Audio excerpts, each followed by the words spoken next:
We typically highlight ridiculous ref calls or lapses in judgment, impossible catches or absurd throws, but rarely do we highlight some downright amazing football. But that's what this video is about, because in the wildcard round of the playoffs with the Ravens taking on the Steelers, we saw some of the cleanest, purest football that we've seen in years. It wasn't some insane catch or 90-yard run. It wasn't a wild trick play catching everyone off guard. No, it was 13 plays, 13 runs, essentially clocking out the rest of this game and bringing a wildcard victory to the city of Baltimore. This is the most FU football we've seen in a long time, and it's solely the reason the Ravens signed Derrick Henry in the offseason for times like this. When the Ravens are ahead and need to run 4, 5, even 6 minutes off the clock to seal the deal, and they did just that. And it wasn't only Henry, of course, as Lamar is exceptional when using his legs, but finding the discipline to not overextend and force the ball into coverage enabled them to keep the clock ticking and wear Pittsburgh down. After a 4th and 15 stop, the game was pretty much over,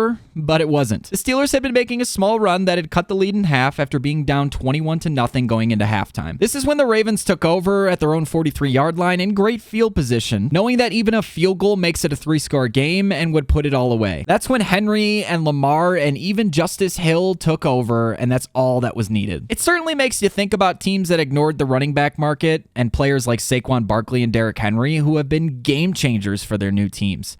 Dallas.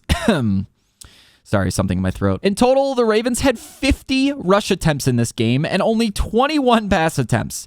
Now that's some smash mouth football. It's said that good teams can run the ball, but great teams can run the ball when the defense knows you're going to, and the Steelers' defense in and of itself is certainly no joke with Watt, Hayward, Highsmith, and the list goes on, but it didn't matter. So bravo to Harbaugh, Monken, and the Ravens on this drive and bringing back smash mouth football to the forefront of the NFL. But if you're still curious about some of those wild catches and wild trick plays, click the video on screen and subscribe for more NFL shorts just like this one.